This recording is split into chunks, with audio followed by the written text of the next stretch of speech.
Okay, welcome back to Amy's video stuff. We'd like to shout out to Allie. Hey! And hey girl, I'm very proud of you for getting that award at school. She got an award, I know,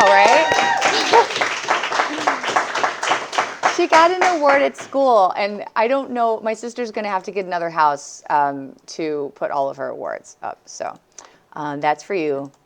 And I'll talk to you later tonight. Okay, so what we're going to do is I'm going to take you from Lightroom into Photoshop. I'm going to make a quick selection, and then I'm going to show you how to make an adjustment layer from that selection. And you may be like, those were a lot of words.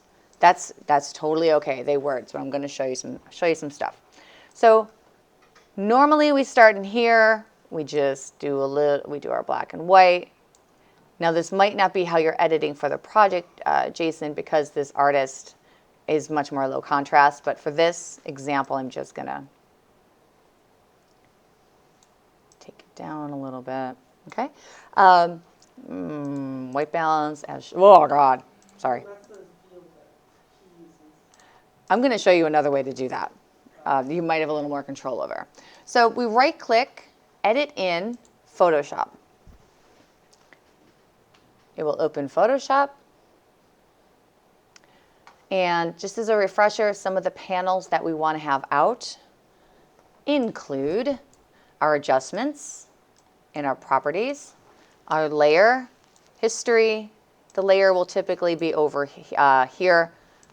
And I'm just going to shut the channels and paths. So I've got my layers, my history, my adjustments, and my properties.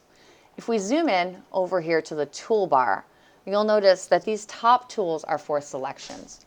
We have the Move tool.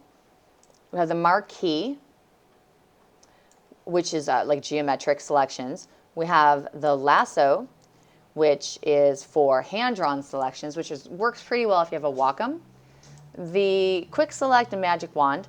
The Quick Select will select areas that are at close proximity. The Magic Wand is great if you're selecting a certain color, right? Because that works with a tolerance, right? So if I click with the Magic Wand on a pixel, it will pick up not the luminosity value of that pixel, 12 over and 12 under, okay? And then we've got some crop and stuff. So these are your main selection tools right here.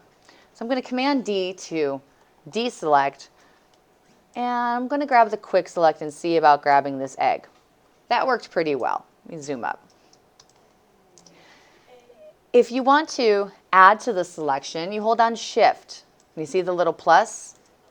If you need to subtract from a selection, you hold down minus. Right? So whatever's inside the marching ants will be selected. So I'm just going to kind of clean that up a little bit.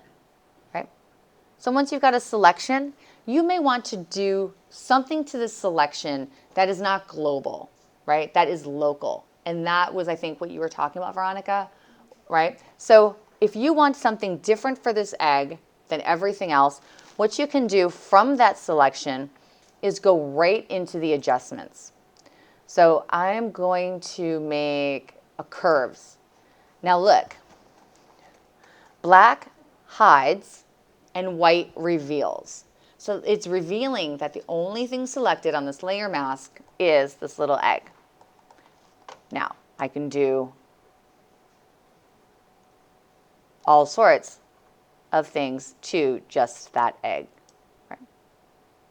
So maybe we want a certain curves for everything else, but for that egg, we want it to be just a localized adjustment. Does that make sense? So just to review, if you want to make a selection, you can grab, say, the Quick Select. Not bad. Zoom in. Zooming in is Command plus. We got a little too much of it. Option, we'll subtract from it. Shift, right? If you have a selection, if you're working on a selection and it's kind of clumsy, right? Because sometimes you need to go in and really spend some time on it. Hit Q.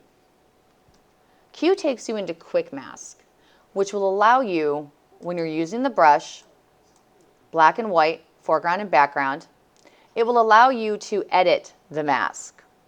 So this is just, you'll notice everything went pink, right? So pink is not selected, but you can use the brush to add to the selection or subtract from the selection. Cue in and cue out, right? So do you see how I subtracted? If I hit X to move the foreground and background colors, I can bring that back in, right? So this can kind of help you kind of smooth things out. Oh, Allie, I know that's not somebody's phone going off. You just click it twice, the off button. While I'm lecturing. It's on Do Not Disturb. That's all right. Okay, so I'm going to soften that up. Cue in, cue out. What the quick mask does is it allows us to use the brush, black and white, to make our selection more precise. And then you can go back over. If you want to make just the lid black and white, you'll now see white will reveal, black will hide. So we can, I mean, in this case, it is very, very black and white. You could also add a tint. So if some of your images have a little bit of, like a little bit of toning, this might be a place where you can add a little bit of color. You can click on it.